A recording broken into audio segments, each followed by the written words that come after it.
পরে তাবারক দেওয়া হবে।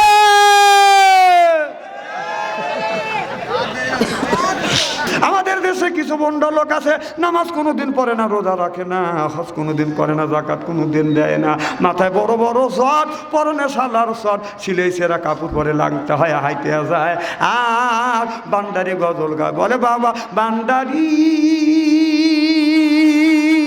ওরে আলিফ লাম মিম 3 হরফে 30 পারা কোরআন, তার ভিতরে বান্দারি কয় বাড়ি গাড়ি পাবি, ওরে বান্দারি করিলে দোয়া যেথা যাবা চাকরি পাবা, কাগজ কলম সারাই বাবা করে মাস্টারি, আমার দয়াল বান্দারি কাগজ কলম সারাই বাবা করে মাস্টারি, কাগজ আর কলম সারা করে মাস্টারি, বাবা দয়াল বান্দারি।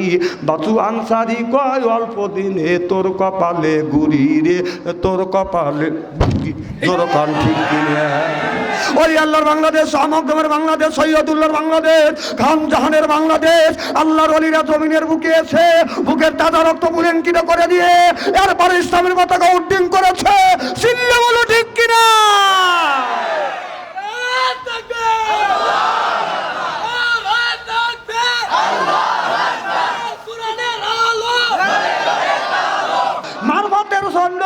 লালনের মাজারে যাওয়া যাবে না।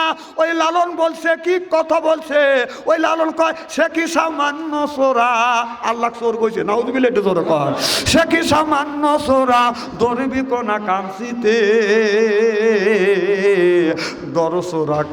দরসোরাক হাবার ঘরে ফান কাটে, আল্লাহকে চোর বলছে আর মসজিদটাকে কোনা কাঞ্চি বলে ঘোষণা করছে। আমি বললাম লালন আজকে যদি তুই দুনিয়ায় বেঁচে থাকতি, কারোর সাথে মারামারি না হলে আমার সাথে তোর আগে মারামারি হইতো। ওই লালন কি বলছে বলবো কি একটু, ওই সোনার দিলে হয় মুসলমান, নারী জাতি কিবা বিদাত, নাউযুবিল্লাহ একটু জোরে কর। লালন এমন কথা বলছে, পুরুষ মানুষ সোনার দিলে মুসলমান হয়, নারীদের সোনাতের সিস্টেম নাই, ও কিন্তু ও তালি নারী ও মুসলমান হয় না। আমার মনে হয় ও যদি বেঁচে থাকতো ওই শালাক আমি স্যান্ডেল দিয়ে বাইরে দিতাম, কারণ এই লালন নিয়ে আমি গবেষণা করছি। লালনের জন্মেনে ঠিক নেই, ওর মাকে আর ওর বাপকে কথা কও। আর সেই লালন বলছিল, সেই লালন বলছে সুন্নাত দিলে হয় মুসলমান, নারী জাতির কিভাবে বিধান, সুন্নাতে মানুষ মুসলমান হয় আর মা বোনদের সেই সিস্টেম নাই, তাহলে তারা মুসলমান না। ও স্যান্ডেল দেওয়া না দরকার, তারপরে বার্মিজ স্যান্ডেল লালনকে দিল, ও বাইসে গেছে যে ও নাই, যদি না ও বাইসে গেছে মরিয়া যায়, যদি বাইসে থাকতো সর্বপ্রথম আমার সাথে মারামারি হইতো। আল্লাহ কয় বান্দারে ইবাদত করবে তুমি, আদর করে করে জান্নাত দিব আমি। এই যে ঈদের মধ্যে আমাদের দেশে আইছে বাজান জামাই পায়া শাশুড়ি করছে আদর, জামাই মনে মনে কয় হায় রে আমার কদর, পাইরে দিছে চাদর, জামাই কয় হায় রে আমার কদর। এরপরে শাশুড়ি তৈরি করছে পিঠে হলো কুসলি, জামাই বাজার থেকে কিনে আনে মিষ্টি, শাশুড়ি জব করে মুরগি হলো দেশি, জামাই হয়ে যায় খুশি। শ্বশুর বাজার থেকে কিনে আনে গরুর গোস্ত, জামাই খায় আর কয় শ্বশুর শাশুড়ি হলো আমার দোস্ত। তারপরে খায় পোলা, খায়া তো মনের মধ্যে দেয় দোলা, তারপরে খায় দই, খায়া তো বাদান হইসই, তারপরে খায় পেপসি কোকো কোলা, খায়া তো মনের মধ্যে দেয় দোলা, তারপরে খায় কাঁচা সুবরি দিয়ে একটা পান, খায়া তো মনের মধ্যে আছে গুনগুননি গানা, তারপরে খায় এক খাবলা হাকিমপুরি জর্দা, শরীর তার গামিয়ে যায়, বুঝায় আমি বড় মর্দা। ওকে আমরা দেখতেছি দেখো, আর ওর লেগে আবার ওয়াজ ছেড়ে দেবার মুরুর থেকে ধরা লেগে ওয়াজ, এত ওদের পক্ষে কথা কই, ওদের পক্ষে কথা কই, যুবকের পক্ষে কথা কই, মারহাবা কোন, খুব খারাপ লাগতেছে নাকি? এবার খুরে মদিনা বললেন নবী গো, খুরে মদিনা বলল স্বামী গো, আপনি এতিমখানায় থাকেন, আপনি মুসলমান হয়েছেন, আমি আপনার জন্য খাবার নিয়েছি, বলে বিবি খাবার দাও।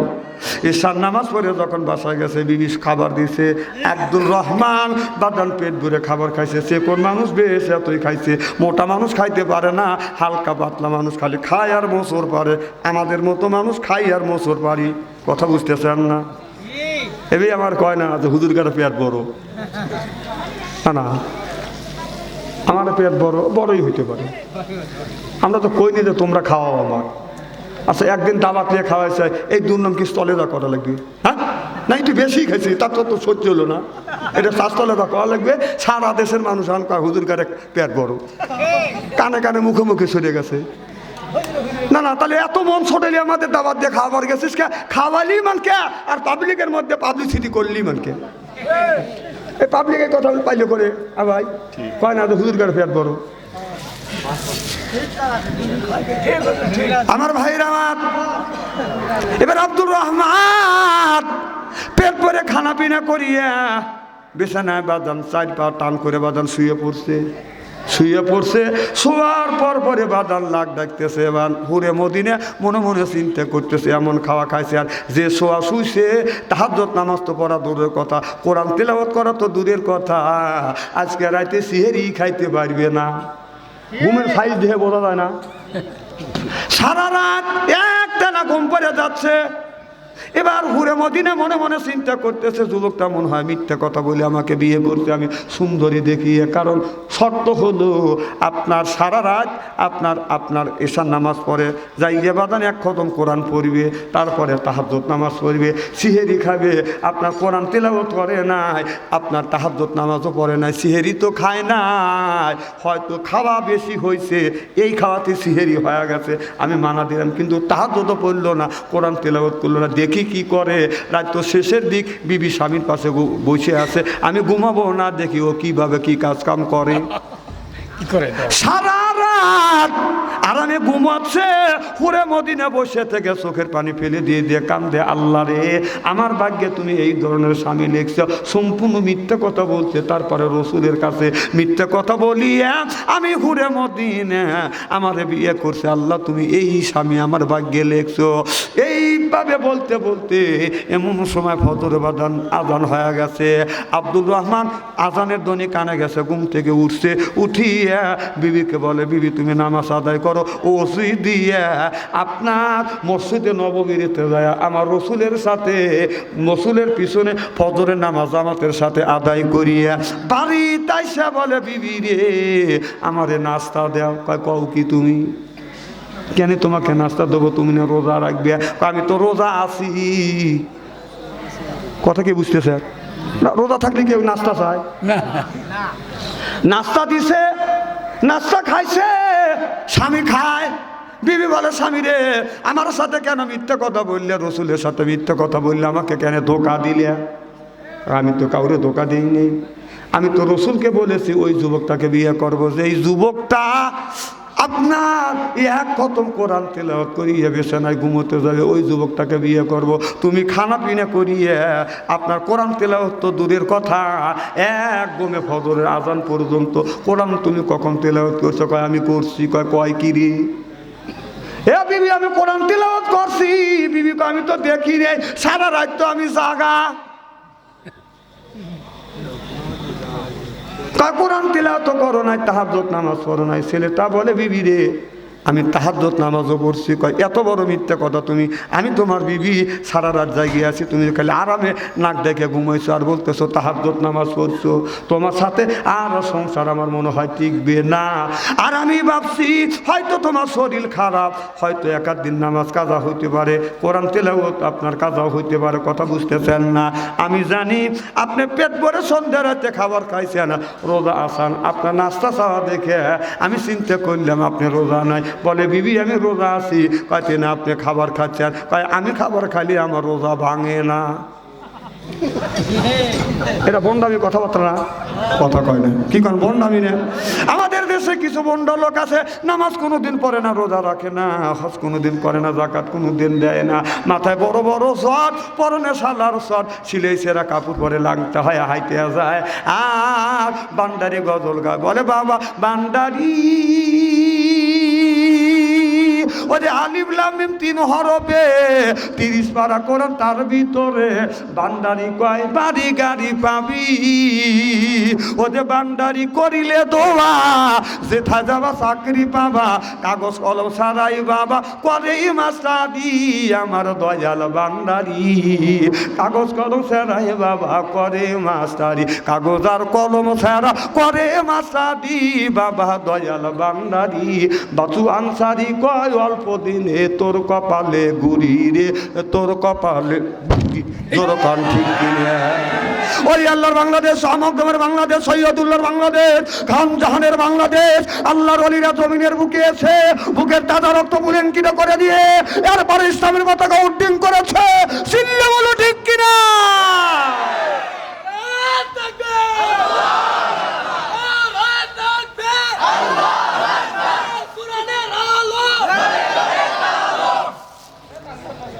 এইরকম বন্ড দেশটা নষ্ট করলো। নামাজ নাই, কাকা হুজুর নামাজ পড়ছি, কয় আমরা মরার পথ। আপনারা আমার নামাজের কথা বললি, আপনারা শরীয়ত নিয়ে থাকেন তো, অত তো বোঝেন না। আমরা মারুফাত আমি কই না, ওটা মরার পথ। মারুফাতের সংখ্যা কি, কোত্থেকে মারুফাত হয়েছে ওরা জানেই না। এইগুলি জানতে চাইলে আসতে হবে মোল্লাগার কাজ। সুবহানাল্লাহ, একটু জোরে কর। শরীয়ত মারুফাত সম্পর্কে কিছু কি বলবো নাকি? কি কোন বলবো?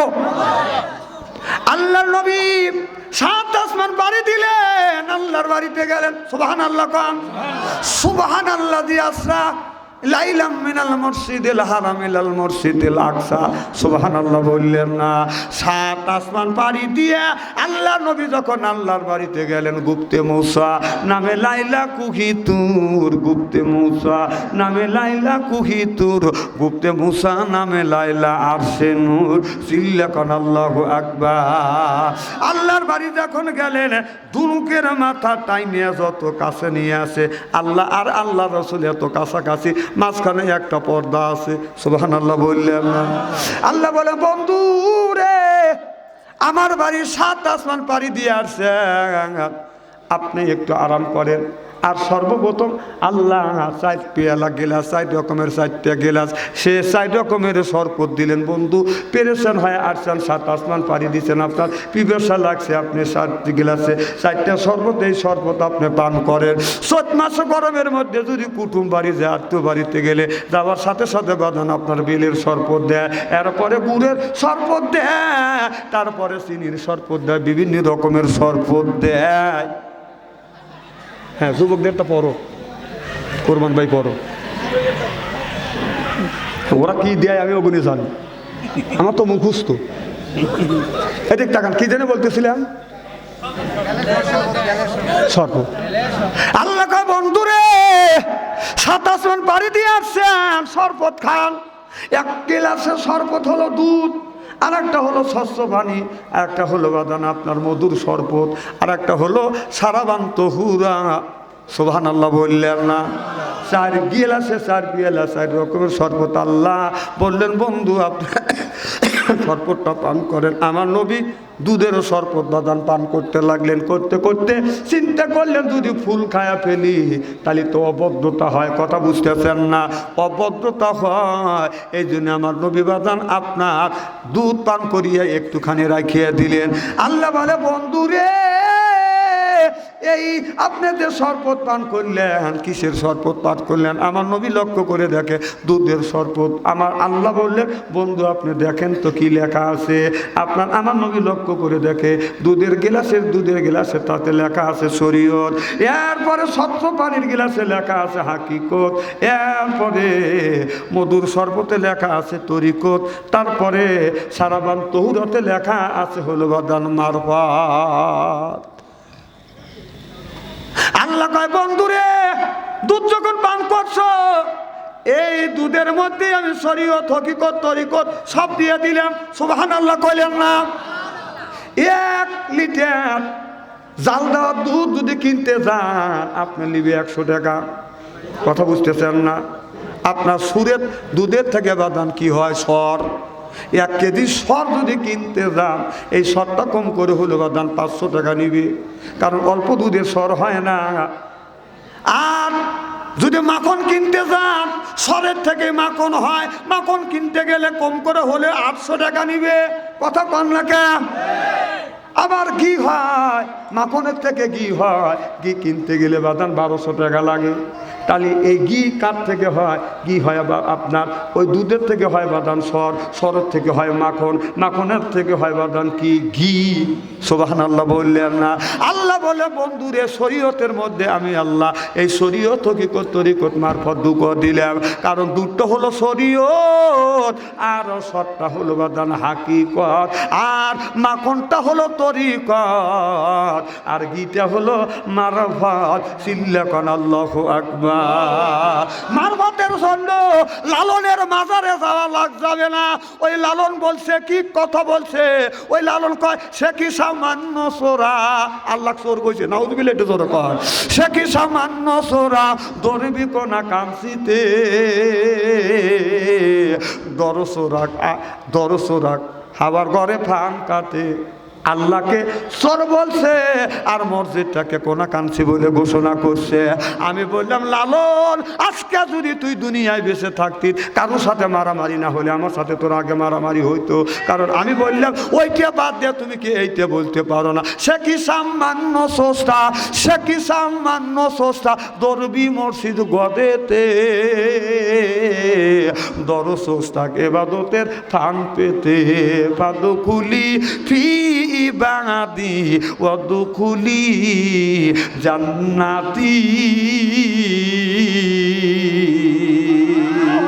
আল্লাহ কয় বান্দারে ইবাদত করবে তুমি, আদর করে করে জান্নাত দিব আমি। এই যে ঈদের মধ্যে আমাদের দেশে আইছে বাজান জামাই, জামাই পায়া শাশুড়ি করছে আদর, জামাই মনে মনে কয় হায় রে আমার কদর, পাইরে দিছে চাদর, জামাই কয় হায় রে আমার কদর। এরপরে শাশুড়ি তৈরি করছে পিঠে হলো কুশলি, জামাই বাজার থেকে কিনে আনে মিষ্টি, শাশুড়ি সব করে মুরগি হলো দেশি, জামাই হয়ে যায় খুশি। শ্বশুর বাজার থেকে কিনে আনে গরুর গোস্ত, জামাই খায় আর কয় শ্বশুর শাশুড়ি হলো আমার দোস্ত।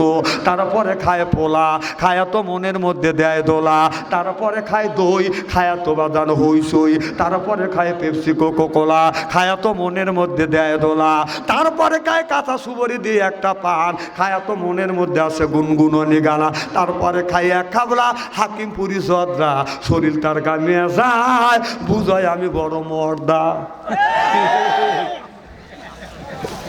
মাঝে মধ্যে সব পাবে।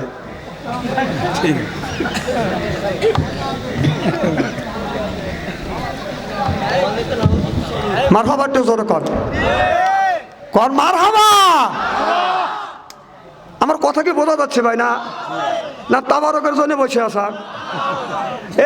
এলাকার ভাই বোনেরা কে কোথায় আছেন তাড়াতাড়ি আসেন, একটু পরেই তাবারক দেওয়া হবে।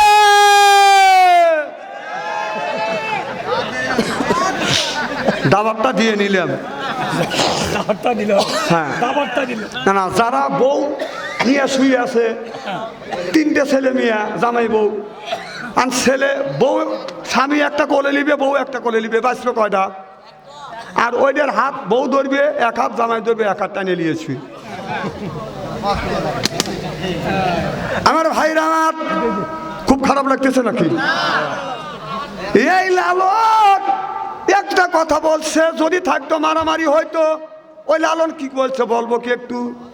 কয় সোনার দিলে হয় মুসলমান, নারী জাতি কিবা বিধান। নাউযুবিল্লাহ, একটু জোরে কর।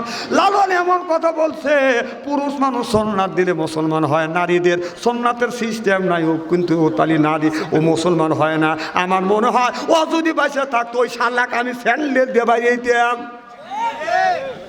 কারণ এই লালন নিয়ে আমি গবেষণা করছি। লালনের জন্মেনে ঠিক নেই, ওর মাকে আর ওর বাপকে কথা কও। আর সেই লালন বলছিল, সেই লালন বলছে সুন্নাত দিলে হয় মুসলমান, নারী জাতির কিভাবে বিধান? সুন্নাতে মানুষ মুসলমান হয়, আর মা বোনদের সেই সিস্টেম নাই, তাহলে তারা মুসলমান না। ও স্যান্ডেল দেওয়া পারে না দরকার, তারপরে বার্মিজ স্যান্ডেল লালনকে দিল। ও বাইসে গেছে যে ও নাই, যদি না ও বাইসে গেছে মরিয়া যায়। যদি বাইসে থাকতো সর্বপ্রথম আমার সাথে মারামারি হইতো। কারণ এই সুন্নাতে খাতনা আদম নবী থেকে শুরু করে ইব্রাহিম পর্যন্ত, ইব্রাহিম নবী পর্যন্ত সুন্নাতে খাতনা নেন নাই। সুন্নাতে খাতনা চালু হয়েছে হযরত ইব্রাহিম নবী ছিলেন। সুবহানাল্লাহ, জোরে করো।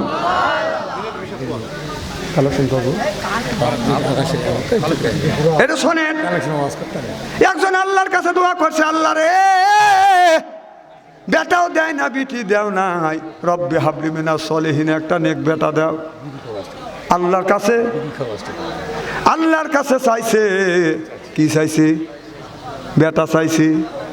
আমাদের দেশের এটা বেটা না বাজান ঠেটা, রাস্তা দিয়ে যায় বাজান বাজায় লেটা বেটা, কিয়ামতের দিন খাবে যাতা বেটা, হলা তকুম ফেতনা তুম, বেটা বেটি হচ্ছে বাজান পরীক্ষার বস্তু।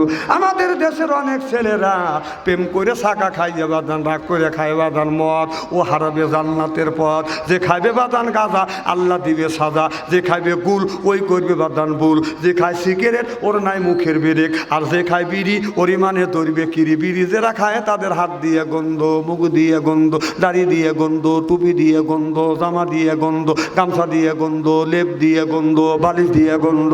আমার হয় সন্দ, ওর বউ থাকে কেমনে রে আল্লাহ রে, জোরকন ঠিক কিনে।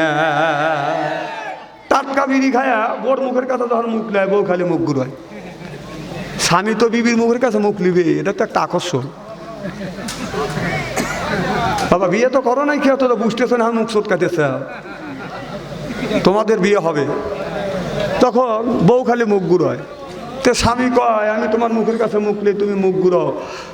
বউ কয় লজ্জাও করে শরমও করে, এই মাত্র বিড়ি, টাটকা বিড়ি খেয়ে আমার মুখের সাথে মুখ লাগাইছো, তোর পাশার সাইতে তোর মুখের মধ্যে গেছি না, ব্রাশ করতে পারো না। আবার শুনি নাকি এই বিড়ি আবার টয়লেটেও খায়। না না, টয়লেটে যদি না খায়, আমার হুজুর দেখেন কিভাবে, তো টয়লেটের মধ্যে বিড়ির মোতাবেক কে? হ্যাঁ, আবার এখন দেখছি যারা পান খায়, শতকরা 70% মানুষ পান খায় আর টয়লেট করে। হ্যাঁ, পান যারা খায়, পান খায় আর টয়লেট করে। তাই যদি না হয় টয়লেটে আমি পিক পাই কে? আমি চিন্তা করলাম এই পিক ফালাই কে? ওই যারা পান খায় টয়লেটে যার আগেই একটা পান মুখে দেয়, অর্ধেক যখন থাকে ওই অর্ধেক পান নিয়ে মুখে দিয়ে গরু বরকি যখন খায়া জাবর কাটায়, উনি টয়লেটে বসে এর মধ্যে জাবর কাটে, এর মধ্যে ফের ফের করে বাড়ি করে দেয়। সি সি সি, কোনো এই ঘটনা ঘটায় কি? আমি এই জিনিসটা দেখবই। এই যে হঠাৎ করে এক বুড়ো রাস্তা দিয়ে যাচ্ছে, হ্যাঁ, টয়লেট থেকে বের হচ্ছে। কই গেছিলেন? কয় টয়লেটে। মুখ লড়ে কে? হুজুর পান খাচ্ছি। এই ঘটনা তোমরাই ঘটাও। হ্যাঁ, এই খবির জায়গা যায় পান খায় মানুষ।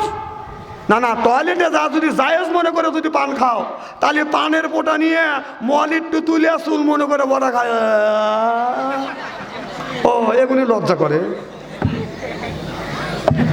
তো দোয়া করছে আল্লাহ তুমি দুইটা ছেলে দিছে একই দিনে, যমক ছেলে। যমক বোঝেন তো? কথা কয় না রে, যমক বেটা কয়টা? দুইটা। আল্লাহর কাছে বলে আল্লাহ রে বেটা ছেলে একটা তুমি দুইটা দিলে, আল্লাহ যারে দেয় আত্মা বড়িয়েই দেয়। সুবহানাল্লাহ কম। দুইটা মেয়ে যদি দিত লোকটা খুশি হইতো, আর দুইটা ছেলে দিয়েছে লোকটা আরো খুশি। আল্লাহ তুমি যা দাও মানুষের আত্মা বড়িয়েই দাও, তুমি কেপটে না, তুমি কেরপর না চাইছি একটা, তুমি দুইটা দিছো বাপ খুশি। বাবা মাও বলে আল্লাহ যে দুইটা ছেলেকে একই দিনে দিছে, একই দিনে আল্লাহ যদি হায়াতে বাঁচা রাখো, একই দিনে দুইটা ছেলেকে আমি বিয়ে দিব। একই দিনে দুইটা ছেলেকে বিয়ে দিবে। আল্লাহর কিষান ছেলে দুইটা বড় হয়ে গেছে, একই দিনে বাদান বিয়ে ঠিক হয়ে গেছে। দুই ছেলেকে দুই গ্রাম থেকে বাদান বিয়ে করা আনছে। বড় ছেলে আব্দুল কুদ্দুসকে বিয়ে করা আনছে, ছোট ছেলে আব্দুল সালামকে বিয়ে করা আনিয়া ঘরে বাড়িতে উঠোনে আনিয়া দুই বেটার বউ একসাথে সব করে দিয়ে বাদান দাঁড় করাইছে। কথা কি বাদান বুঝতেছেন? ও বাদান হাত তোলেন, 10 টাকা 20 টাকা 1000 টাকা কে দিবেন? এই মসজিদের জন্য টাকা কে দিবেন, পয়সা কে দিবেন? একটু হাত তোলেন, জিকির করো লা ইলাহা। কি করবো? কিছু তো করার নেই। মসজিদে যাবেন, সব লোক মসজিদে ঢোকে।